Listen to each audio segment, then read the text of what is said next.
रना रना रनु। না বন্ধু, এটা কোনো প্রভাত নয়। নিত্যদিনের মতন প্রভাত থেকেই শুরু করি। সুপ্রভাত বন্ধুরা, কেমন আছো বলে।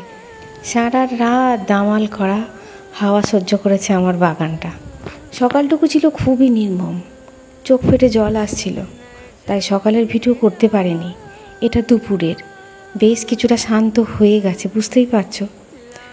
চাষিরা রোদে পুড়ে জলে ভিজে কত কষ্ট করে ফসল ফলায়, তারপরও ফসল নষ্ট হয়ে যায়, ক্ষতি হয় তাদের অনেক বেশি।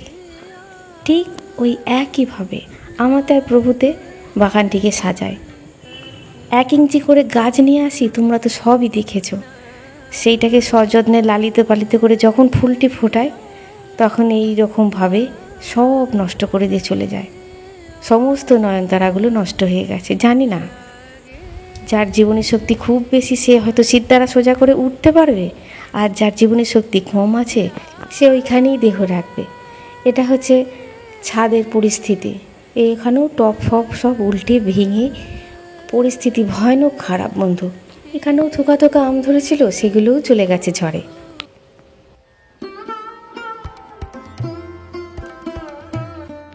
সুপ্রভাত বন্ধুরা, কেমন আছো সবাই? বংশরাবরীর নতুন একটা ব্লগে তোমাদের সকলকে স্বাগত। এটা হচ্ছে পরের দিন সকাল। নয়নতারা দেখে যখন মন খারাপ হয়ে গেল, এতে দেখে আমার মন খুব ভালো হয়ে গেল। এরা এই জলটাই চাইছিল। দেখেছো, নয়নতারাগুলো সব ফাঁকা হয়ে গেছে, একদমই ফাঁকা হয়ে গেছে। যাক, মানুষ ভুলতে পারে বলেই কিন্তু মানুষ এখনও বেঁচে আছে। কষ্টটাকে যদি ভুলতে না পারতো, তাহলে মানুষ হতো কবেই মরে যেত। যাকে, এই দেখো, জিনিয়ার পরিস্থিতিও খুব সুন্দর। এরা যেমন রোদ চায় তেমন বৃষ্টির জল চায়। যাক, এদের মনস্কামনা পূর্ণ হয়েছে। কিন্তু কষ্ট হচ্ছে নয়নতারাগুলোর জন্য। ভরা যৌবনে বেশ কতগুলো নয়নতারাকে দেহ রাখতে হলো, কিছু করার নেই। আর দেখো, দোপাটিও জল পেয়ে কী সুন্দর হয়েছে, একদম সবুজ। একদিনের মধ্যেই বৃষ্টির জলে যে কী আছে জানি না, জাদু। একদিনই দেখো পাতার রং কেমন চেঞ্জ হয়ে গেছে, হলুদ হয়ে গেছিলো রোদেতে, একদম সবুজ হয়ে গেছে। কুচুমার বাবা যাবে কলকাতা, একটুখানি হালকা ব্রেকফাস্ট দেবো, ভাবলাম একটুখানি সিমুই করে দিই।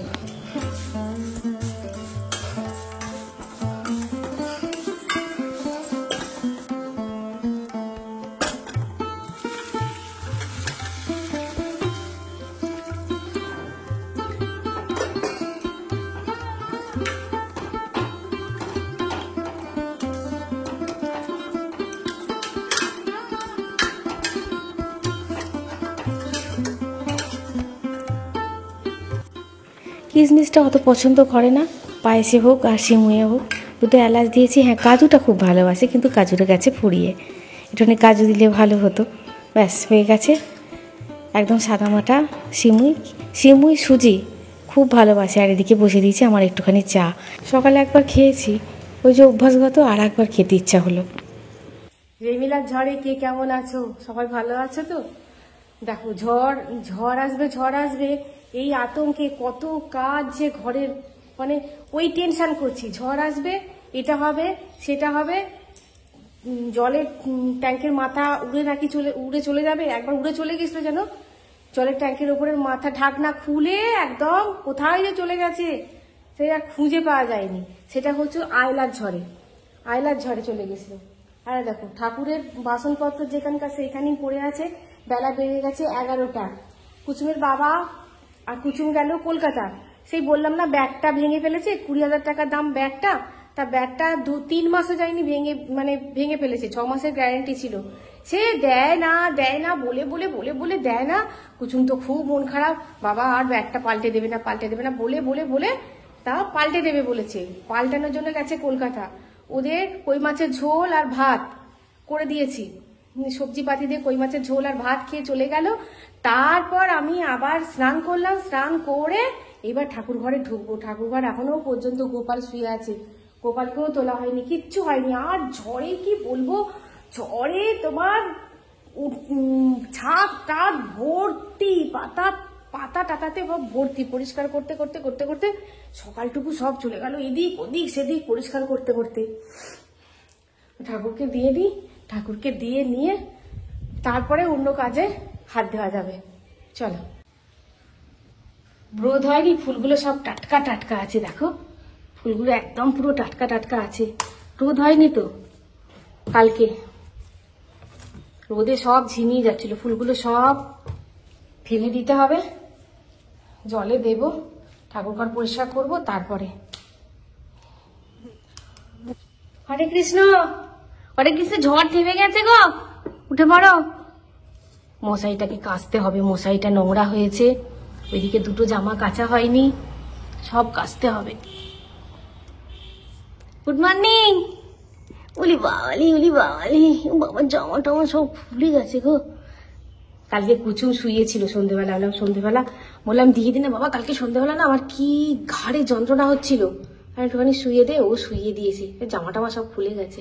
চলো, এগুলো সব ফেলিনি আমি, সন্ধ্যেবেলা না সব ফেলে দিই, সন্ধ্যেবেলা সব পরিষ্কার করে রাখি, তাহলে সকালবেলা হয় না, তো বাচ্চা মানুষ পারেনি ঠিক।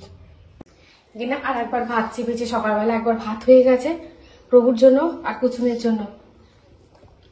এখানে আলু কুটে রেখে দিয়েছি আর একটু মাছের ঝোল, ওই মাছের ঝোল আমার রেখে দিয়েছি, ওদের দিয়ে দিয়েছি আর আমার রেখে দিয়েছি। আবার ওরা দুপুরবেলা এসে খাবে, কি রান্না হবে কি রান্না হবে দেখি কি রান্না করা যায়। এই নাইটিটা কিনেছি অনেকদিন, কিন্তু হাতাগুলো বড্ড ছোট ছোট বলে করতে ইচ্ছা করছিল না, ভালো লাগছিল না করতে। হাতাগুলো আর একটু বড় হলে বোধ হয় ভালো হতো। যাই হোক, কুচুম আজকে সকালবেলা দেখে বলছে, ওমা ও প্রথমে একদিন পড়েছি দুদিন পড়েছি অতখানি খেয়াল করেনি, আজকে এই ঠিক একই রকমের একটা বিছানার চাদর আছে আমার, ও সেই চাদরটাতে শুয়েছে অনেকদিন, দিয়ে বলছে ওমা এটা তোমার, এটা বিছানার চাদরটা কেটে বানিয়েছো? হ্যালো, হ্যাঁ ওটাই বাকি আছে, ওটাই করবো। এই দেখো ফাটা পুরুলি, আমার বাপের বাড়ির পাশে এরকম ভাবে ফাটা মানে পুরুলিটাকে ফাটিয়ে দেওয়া হয়, ফাটা পুরুলি খুব ভালো মানে বিক্রি হয়, একটা দোকান আছে খুব ভালো বিক্রি হয়। তা কুচুম পড়তে চাই মায়ের ওখানে, তা মা বলেছিল ফাটা পুরুলি কিনে রেখে দিয়েছে, নিয়ে যাবি, এটা দিয়ে তরকারি খুব ভালো হয়। আজকে ভাবছি ওটা দিয়ে তরকারি করব, কিন্তু ওটাতে দু চারটে সোয়াবিন দেবো, সোয়াবিন দিয়ে আলু দিয়ে ফাটা ফুলুরি, ফুলুরি ফুলে থাকে বলে ফুলুরি, আমরা ছোটবেলায় কি বলতাম বলে তো ফুলুরি, কিন্তু এটা হচ্ছে ফুলুরি, ফুলে থাকে বলে ফুলুরি। স্যারেরা বলতো ফুলুরি বলে না ফুলুরি বলে বলতো, আমরা বলতাম ফুলুরি, বুঝছে না ওটা ফুলে থাকে বলে ওটা হচ্ছে ফুলুরি। আর বাতাসা বলে না বাসাতা বলে বলতো, আমরা সবাই বলতাম বাসাতা, বলছি না ওটা বাতাস ভরা থাকে বলে ওটাকে বলা হয় বাতাসা। শেখার কোনো শেষ নাই, শেখার ইচ্ছা বৃথা কাল। চলো, এখানে সমস্ত জোগাড় কমপ্লিট করে নিয়েছি, পেঁয়াজ কুচিয়ে নিয়েছি, সোয়াবিন ধুয়ে নিয়েছি, আর এখানে আলু তো কেটেই নিয়েছে, ফুলুরি নিয়ে নিয়েছি, দিয়ে দিলাম আলু আর সোয়াবিন গুলো।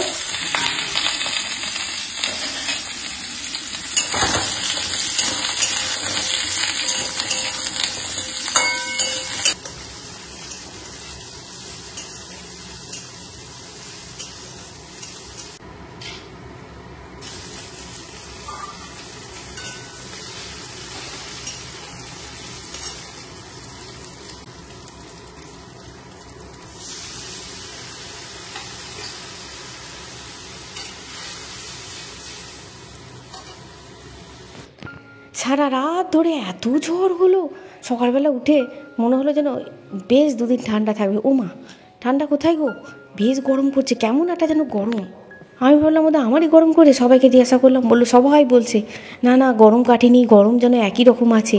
হ্যাঁ, তবে রোদের তাপটা একদমই নেই, এটাই একটা নিশ্চিন্ত। কিন্তু হলে কী হবে, গরম বেশ আছে। আদা, জিরে, পেঁয়াজ, রসুন সব দিয়ে দিয়েছি, 2-4 কোয়া রসুন দিয়েছি, নাহলে সোয়াবিনটা না কেমন কেমন লাগে।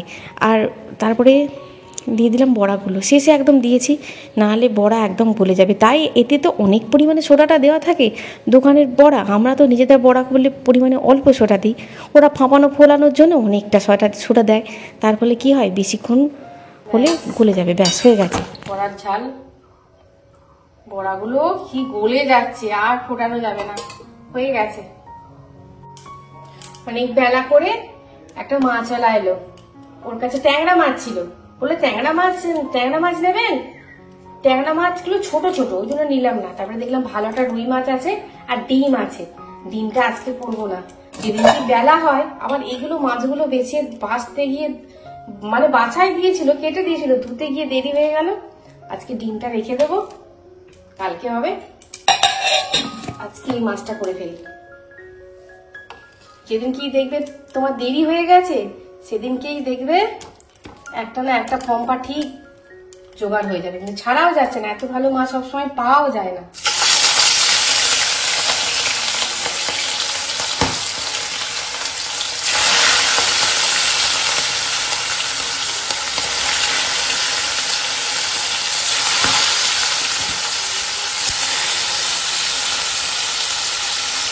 অনেক দিন থেকে সর্ষে পোস্ত দিয়ে একটুখানি মাছের ঝাল খেতে ইচ্ছা হচ্ছিল। একটু সর্ষে পোস্ত আর কাঁচা লঙ্কা, বেশ অনেক কটা কাঁচা লঙ্কা বেটে দিয়েছি, সর্ষে পোস্ত কাঁচা লঙ্কা দিয়ে করেছি। কেননা কুসুম হয়তো এই মাছ খেতেও পারে, নাও খেতে পারে, খেলে ওই তো ঝাল থেকে তুলে দেবো, অসুবিধা হবে না। একটু ঝাল ছড়া দিয়েই করেছি আজকে, জানো। চলো কি কি রান্না হয়েছে দেখিয়ে দিই। হয়েছে সোয়াবিন দিয়ে, আলু দিয়ে, বড়া দিয়ে ওই মাখা মাখা একটা তরকারি, খেতে কিন্তু ভালো হয় জানো। একটু ঘি গরম মশলা দিয়েছিলাম নামাবার সময়, সেটা আমার তোমাকে দেখানো হয়নি। ঘি গরম মশলা দিলে পরে সামান্য একটুখানি চিনি দিয়েছি, অল্প, সেটা দেখানো হয়নি। আর এই যে মাছের ঝাল, আর এটা হচ্ছে আমার কই মাছের ঝাল, যেহেতু আমি সকালবেলা খাইনি, ওরা খেয়ে গেছিল। আর কালকেকার অবশিষ্ট একটুখানি আম ছেচকি, মানে চাটনি ছিল, ওটা একটুখানি কাঁচের কাপে আমি রেখে দিয়েছিলাম। ব্যাস, এই হচ্ছে আজকে রান্না। আজকে দই পাতা হয়নি। আর দুধটা এখানে জাল দিতে দিয়েছি, দুধটা জাল দিয়ে দেবো। সকাল থেকে দুধটাও জাল দেওয়া হয়নি, বেঁচে আছে কি জানি না, বেঁচে আছে কি আমি জানি না, বুঝতে পারছি না বেঁচে আছে কি।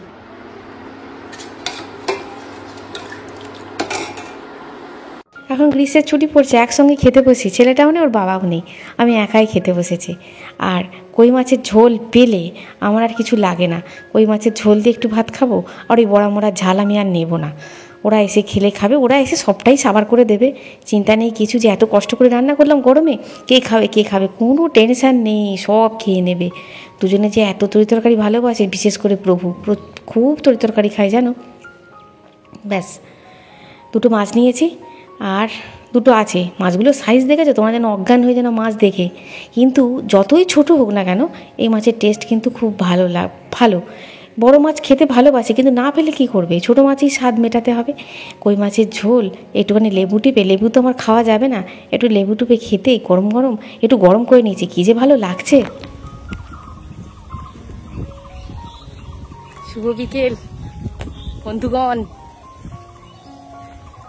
দুদিন ঝড়ের পর এলাম, দেখি কত গাছের ডাল ভেঙে পড়ে আছে। এই দেখো, পুরো ন্যাড়া হয়ে গেছে।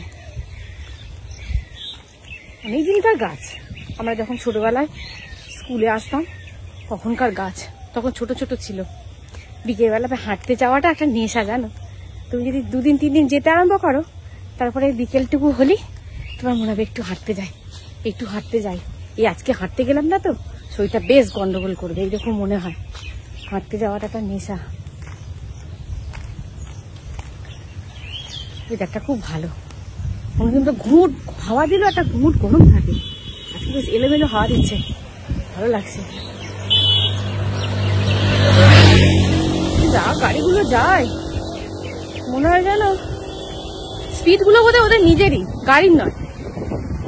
এমন কেরামতি দেখাতে দেখাতে যাবে, মনে হবে যেন স্পিডগুলো গাড়ির নয়, ওর নিজের স্পিডেই ছুটছে।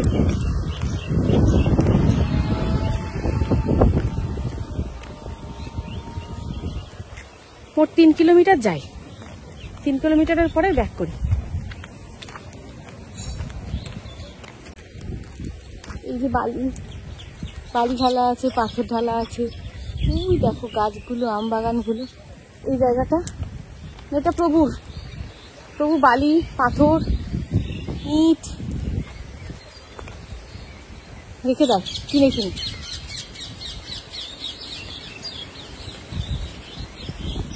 দেখাচ্ছে। চলো,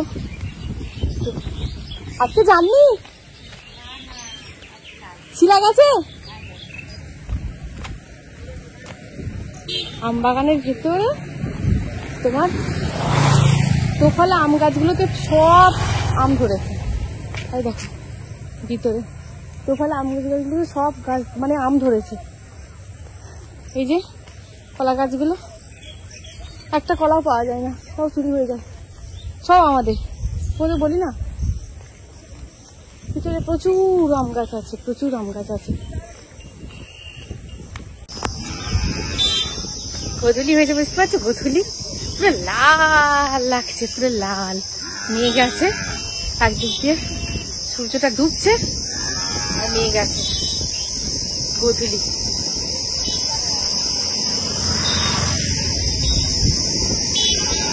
ঠিক আছে। গরুরা ঠিক বুঝতে পারে গোধূলি, ওরা ভয় পায় গোধূলি, গরুটা চিৎকার করেই যাচ্ছে।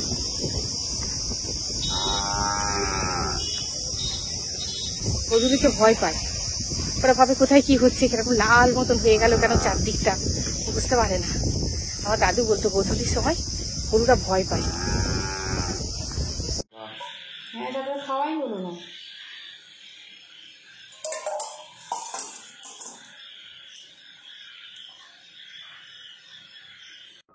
ঝিঝি পোকার আওয়াজ শোনালাম সন্ধ্যেবেলা, কি গরম করছিল। এসে বাপরে, এসে গোপালকে শোয়ালাম, সন্ধ্যা দিলাম, দিয়ে একটা বাসনা বিস্কুট, অনেক দিন পর একটা বাসনা বিস্কুট খাচ্ছি। অনেক দিন খাওয়া হয় না জানো তো, শরীর খারাপের পর থেকে বেকারিওয়ালা বিস্কুট ছেড়েই দিয়েছি। গরমই হোক আর যাই হোক, এক কাপ চা খেতেই হবে। তোমরা অনেকেই বলেছো আমাকে, শ্রাবণী তুমি একটু দুধটা গরম করে ফ্রিজে রেখো, তারপরে শর্ট তুলবে। হ্যাঁ গো, 2 দিন রেখেছিলাম, আজকে রাখা হয়নি জানো। 2 দিন রেখেছি, শর্টটা বেশ মোটা করে হচ্ছে। আলাম বাহ, এই না হলে বন্ধু, কত সাজেশান তোমাদের থেকে পাই। আমি যেটুকু জানি তোমাদেরকে বলি, তোমরা যেটুকু জানো আমাকে বলো। আজকে দুধ একদমই ওঠেনি, ওই যে একটুখানি সকালবেলা কুচুমকে সিমুই করে দিয়েছিলাম, ব্যাস, তারপর আর কুচুম খাইনি। রাত্রেবেলা হয়তো একটা দুধ উঠবে আর একটা দুধ থাকবে, পড়েই থাকবে। ওই যে লম্বা টিফিন কোটোটা, ওটা ভর্তি হয়ে গেছে। এটাও প্রায় 2 দিন তুলছি, এটাও প্রায় আর 2-3 দিন পর ভর্তি হয়ে যাবে। তবে অনেকটা মাটা নিয়ে তবেই তোমার একটুখানি ঘি তৈরি হয়। দেখতে অনেকটা লাগে, যদি এতটা মাটা, অনেকটা বোধহয় তৈরি হবে না, অনেকটা মাটা হলে তবে তোমার ঘি তৈরি হয়। মাটা তো নয়, এটা সরি মাটা বলছি, মাটা তো তোমার কাঁচা দুধে হয়, সেইটাতে না অনেকটা ঘি তৈরি হয়, একদম সলিড ঘি তৈরি হয়। আর এই মাটাতে অনেকটা, এই তোমার সরেতে অনেকটা চলে যায়। আর রাত্রেবেলায় কুসুম গাছে পড়তে, আর রাত্রেবেলায় প্রভু বললো হালকা ফুলকা খাবো, শরীরটা বেশ ভালো নয়। আমি কি খাবে প্রভু বলো, ও নিজেই বলো একটু পেঁয়াজি ভাজো। আমি বলছি বাবা তুমি খাবে পেঁয়াজির দলের লোক তো আমি ভালোবাসি। রাত্রেবেলা গরম গরম ডাল আর একটু পেঁয়াজি আর একটু আলু সিদ্ধ, ব্যাস, আর কিছু চাই না। দারুণ লাগে রাত্রেবেলা। ওই মাছ টাছ খেতে, ডিম খেতে আমার একদমই ভালো লাগে না। আমার বেশ মনে হয় এরকম পেঁয়াজি ভাজা বা আলু সিদ্ধ ভাত আর একটু ডাল হলে মন্দ হয় না। ব্যাস, ডালটা আমার হয়েই গেছে, ডালটা শুধু সাদলাবো, পেঁয়াজিটাও হয়ে গেল। আর কুচুম কি খাবে আমি জানি না, কুচুম তো বলেছে রুটি খাবো, আমি আসার সময় রুটি কিনে নিয়ে আসবো। আমি বলছি এই মরেছে, ভাত চাপানো হয়ে গেল, তুই বলছিস আসার সময় রুটি কিনে নিয়ে আসবো। ও পড়তে গেছে বলে আমি আসার সময় রুটি কিনে নিয়ে আসবো। আমি বললাম আচ্ছা ঠিক আছে, রুটি কিনে নিয়ে আসবি, এখন যখন ভাত থেকে যাবে। ব্যাস, করেছে একটু পাতলা করে ডাল, এই হিসাবে রাত্রিবেলা রান্না। হ্যাঁ, আর একটুখানি পটল পোস্ত মা আমার জন্য পাঠিয়েছিল। মায়ের ওখানেই তো ওইখানেই পড়তে যায়, মা এখন পটল পোস্ত পাঠিয়েছিল। এটা হচ্ছে প্রভুর। আর আমি তোমার মাছের ঝাল নিয়ে নিই। আমার বড়া ভাজাগুলো অনেকটাই শুধু মুখে খাওয়া হয়ে গেছে জানো তো, বড়া ভাজা আমার খুব খেতে ভালো লাগে, এত ভালো লাগে। আমি পটল পোস্ত, ডাল আর আলু ভাতে মেখেছি, ওটা দিয়ে খাবার। বড়া ভাজা রেখে দিয়েছি কটা, কালকে বাসি বড়া ভাজা দিয়ে মুড়ি খাবো ভাবছি। গরমে কাজ সেরে রাত্রিবেলা একটু ছাদে পালিয়ে যেতে পারলে বাঁচি। আবার দই পাতার ফম্পা আছে, একটুখানি দম্বল ছিল, 2 দিন দই পাতা হয়নি, একটুখানি দম্বল ছিল, ওই একটুখানি দম্বল দিয়ে বেশি দুধ দিয়ে পাতা যেত না, অল্প একটুখানি পেতে রেখে দিলাম। আর এটা রাখলাম মা লক্ষ্মীর খাবার। ব্যাস, আজকের মতন ভিডিওটা এই পর্যন্তই শেষ করছি। দেখা হচ্ছে নেক্সট ভিডিওয়। খুব খুব খুব ভালো থাকবে, খুব সুস্থ থাকবে। যদি ভিডিওটা ভালো লেগে থাকে আবার সেটা লাইক করবে, কমেন্ট সেকশনে জানাতে ভুলবে না কেমন লাগলো। আজ আসি বন্ধুরা, টাটা।